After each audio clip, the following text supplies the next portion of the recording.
بسم اللہ الرحمن الرحیم۔ اور وہ ہے سورہ ہود کی آیت نمبر 114، جس کا فہم بعض لوگوں نے غلط لیا بخاری اور مسلم کی ایک حدیث کی روشنی میں، اور یہ رزلٹ نکال لیا کہ جتنے مرضی گناہ کرتے رہو، جب نماز پڑھ لیتا ہے انسان تو سارے گناہ معاف ہو جاتے ہیں۔ اگر کالجز یا یونیورسٹیز کی لڑکے لڑکیاں آپس میں کوئی ڈیٹس کہیں پہ مار لیں تو خیر ہے، یہ تو چھوٹا سا گناہ ہے، نماز اگلی پڑھیں گے تو معاف ہو جائے گا، کیونکہ یہ اس طریقے سے معاملات کرنا تو چھوٹے گناہ ہیں، انہوں نے کون سا اس میں ایک ایکسٹریم پوزیشن تک چلے گئے ہیں۔ تو وہ اس آیت اور اس سے متعلقہ جو بخاری اور مسلم کی حدیث ہے اس سے غلط رزلٹ نکالتے ہیں۔ میں چاہ رہا ہوں کہ اس فتنے کو بھی یہاں پر دفن کیا جائے۔ پہلے یہ آیت پڑھ لیں، سورہ ہود کی آیت نمبر 114۔ وَأَقِمِ الصَّلَاةَ طَرَفَيِ النَّهَارِ، اور اے محبوب صلی اللہ علیہ وسلم نماز کو قائم کرو دنوں کے دونوں سروں پر، وَزُلَفًا مِّنَ اللَّيْلِ، اور رات کے کچھ حصے میں بھی۔ اب یہ مکی صورت ہے، اس وقت تک 5 نمازیں اس طریقے سے ڈیٹیل کے ساتھ ایڈریس نہیں کی گئی تھیں۔ اِنَّ الْحَسَنَاتِ يُذْهِبْنَ السَّيِّئَاتِ، بے شک نیکیاں مٹا دیتی ہیں گناہوں کو۔ جب کوئی شخص نماز پڑھے گا تو اس کے گناہ معاف ہو جائیں گے۔ ذَلِكَ ذِكْرَى لِلذَّاكِرِينَ، اور یہ ہے نصیحت ان لوگوں کے لیے جو واقعی نصیحت قبول کرنا چاہیں۔ وَاصْبِرْ، اور اے محبوب صلی اللہ علیہ وسلم صبر کیجئے، فَإِنَّ اللَّهَ لَا يُضِيعُ أَجْرَ الْمُحْسِنِينَ، بے شک اللہ تبارک و تعالیٰ نیکوکاروں کے اجر کو کبھی ضائع نہیں کرتا۔ یہ بھائیو وہ آیت ہے جس کے کانٹیکسٹ میں ایک بخاری اور مسلم کی متفق علیہ حدیث ہے، وہ بھی میں بیان کروں گا، اور اس سے بعض لوگ غلط رزلٹ نکالتے ہیں۔ اس آیت کے کانٹیکسٹ میں صحیح بخاری اور مسلم کی متفق علیہ حدیث ہے۔ صحیح بخاری میں انٹرنیشنل نمبر کے مطابق 4687،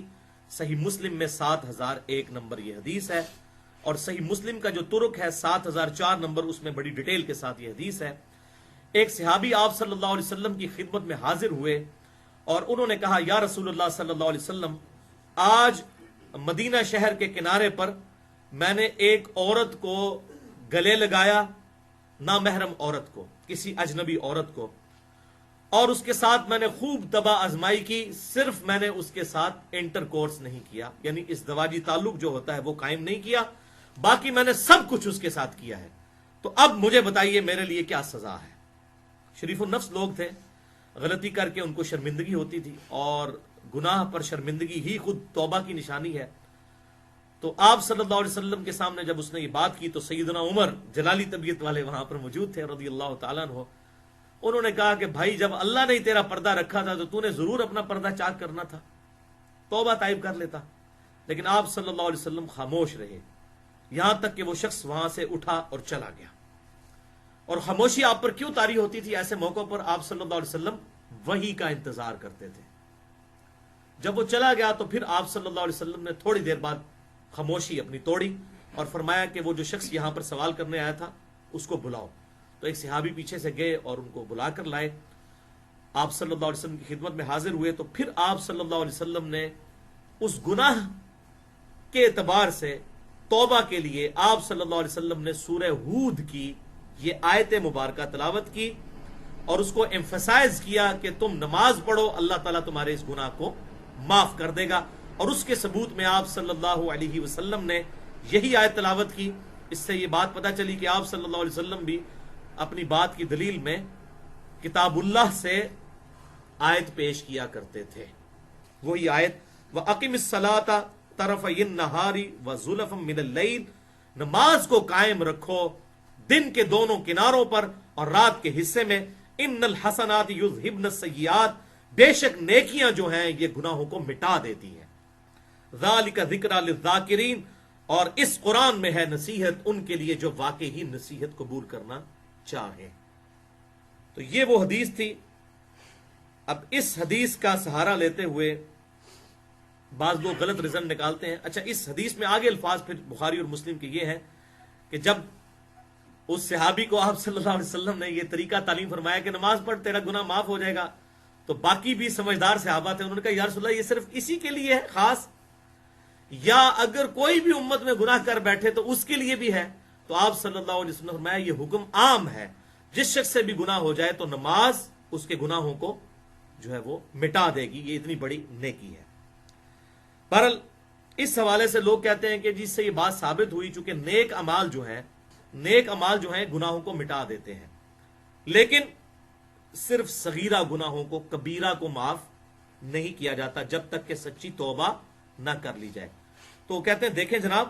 اس کے اندر تو کہا گیا نماز پڑھو تمہارے گناہ معاف ہو جائیں گے، اس کا مطلب ہے کہ اگر کسی اجنبی یا نامحرم عورت کے ساتھ انٹر کورس نہ کیا جائے، وہ تعلق ایکسٹریم قائم نہ کیا جائے، اس کے علاوہ جو مرضی کر لیں، بوسو کنار کر لیں، گلے لگا لیں، جو مرضی کریں، کوئی لڑکا جا کے ڈیٹ مار لے، معاف ہو جائے گا، نماز پڑھ لے۔ یعنی زور سے پہلے ڈیٹ مارے، اس کے بعد زور کی نماز پڑھے تو معاف، زور کے بعد کسی اور کے ساتھ کرے تو عصر پڑھے تو وہ بھی معاف، عصر کے بعد کسی اور کے ساتھ کرے تو مغرب پڑھے تو وہ بھی معاف، وہ اس سے رزلٹ نکالتے ہیں۔ تو آن دا فیس آف آرگومنٹ تو بظاہر یہ ان کی دلیل صحیح لگتی ہے، لیکن یہ ان کی دلیل ٹھیک نہیں ہے، کیونکہ کوئی شخص معافی کی امید پر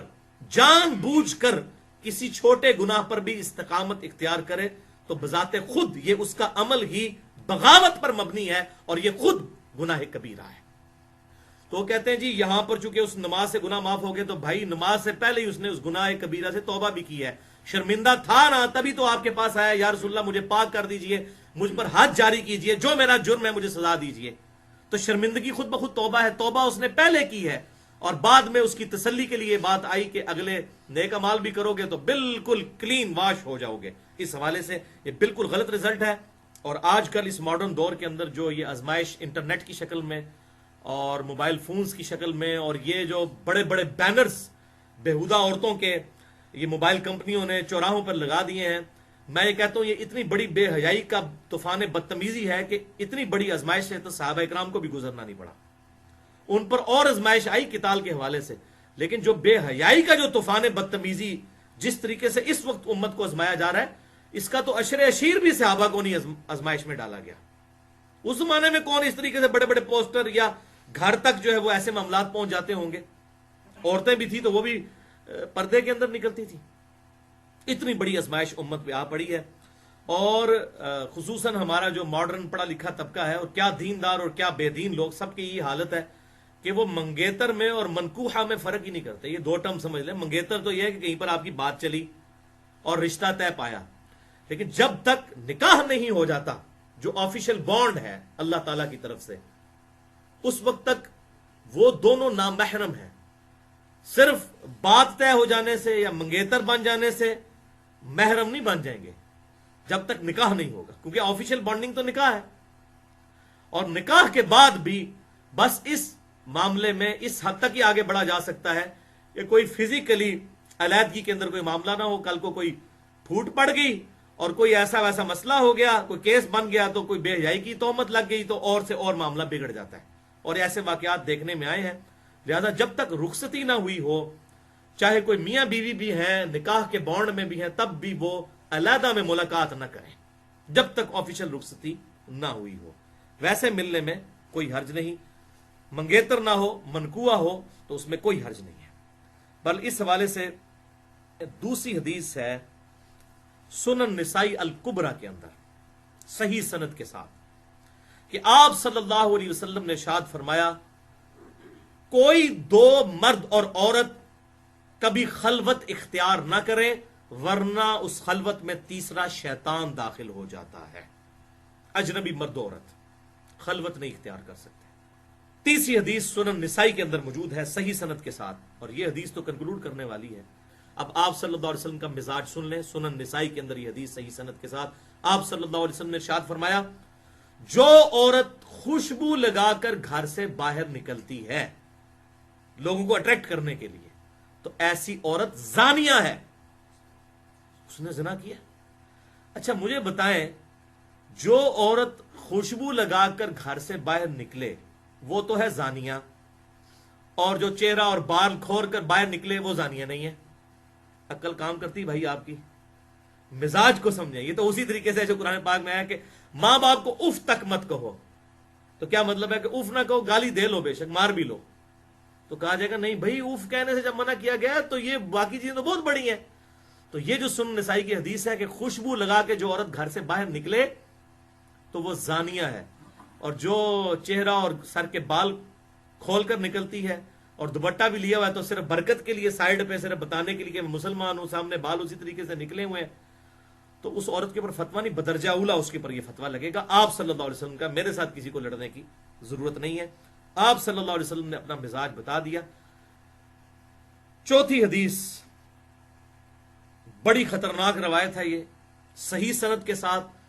شیخ البانی خود اسے احادیث صحیحہ کے اندر بھی لے کر آئے، اور یہ المعجم الکبیر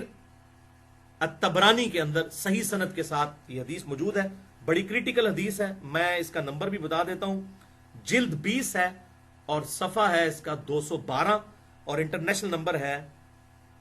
486۔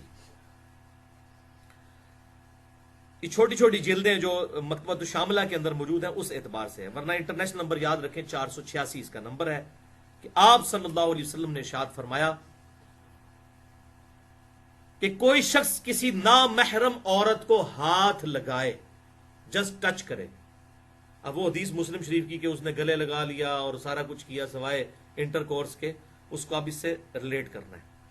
آپ صلی اللہ علیہ وسلم نے فرمایا کہ کوئی شخص کسی عورت کو ہاتھ لگائے، اس سے بہتر ہے کہ لوہے کا کیل اس کے سر میں ٹھونک دیا جائے۔ کیا مطلب؟ کہ اس کی جو تکلیف ہے نا، اس سے زیادہ تکلیف اس گناہ کی قیامت والے دن اٹھانی پڑے گی، کسی غیر محرم عورت کو ٹچ کرنا۔ اور یہاں تو انڈیا، پاکستان اور بنگلہ دیش کے بےہودہ کلچر میں کتنے پیر ہیں جو مریدیوں کے سروں پہ ہاتھ پھیرتے ہیں، بلکہ بیعت کرتے ہیں۔ تو کوئی شخص کسی غیر محرم عورت کو ہاتھ لگائے، اس سے بہتر ہے کہ اس کے سر میں لوہے کی کیل ٹھوک دی جائے۔ وہ لوہے کی کیل ٹھونکنا وہ کم تکلیف دہ ہے، اور اس کا عذاب بڑا ہے کہ کوئی شخص کسی غیر محرم عورت کو ہاتھ لگائے۔ تو یہ کالج اور یونیورسٹیز کے لڑکے اور لڑکیاں جو یہ ڈیٹس مارتے ہیں اور اس طرح کے معاملات کرتے ہیں، اور وہ یہ سمجھتے ہیں کہ شاید یہ کوئی گناہ نہیں ہے، اب اس کو اس حدیث کے ساتھ ریلیٹ کریں جو بخاری اور مسلم کی میں نے شروع میں بیان کی تھی، تو آپ کو یہ فہم سمجھ آئے گا کہ کسی سے غلطی سے ہو گیا ایک آدھ دفعہ، جسے کہتے ہیں نا جی پہلی نظر معاف ہے، لیکن کوئی شخص پہلی نظر میں ہی گھر چھوڑ کر آئے تو وہ تو معاف نہیں ہے نا۔ پہلی نظر معاف کا مطلب یہ نہیں ہے کہ آپ نے پہلی دفعہ ایسے کر کے پہلے دیکھنا ہے اس کے بعد نیچے کر لینا ہے، یہ معاف نہیں۔ پہلی نظر سے مراد ہے اچانک نظر پڑ گئی، ایون کسی شخص کو سر جھکائے ہوئے بھی یہ بات پتہ چل گئی کہ اس طرح کوئی سامنے سے آ رہا ہے، تو اس نے اپنی نگاہ کی حفاظت اسی وقت، اس کی پہلی نظر ہو گئی، دیکھے بغیر ہی ہو گئی۔ پہلی نظر سے مراد یہ سمجھانے کے لیے ہے کہ معلوم چل جانا، نہ کہ یہ ہے کہ پہلے ایسے کر کے دیکھیں اور پھر ایسے کریں۔ خدا کے لیے قرآن اور سنت کے مزاج کو سمجھنے کی کوشش کریں۔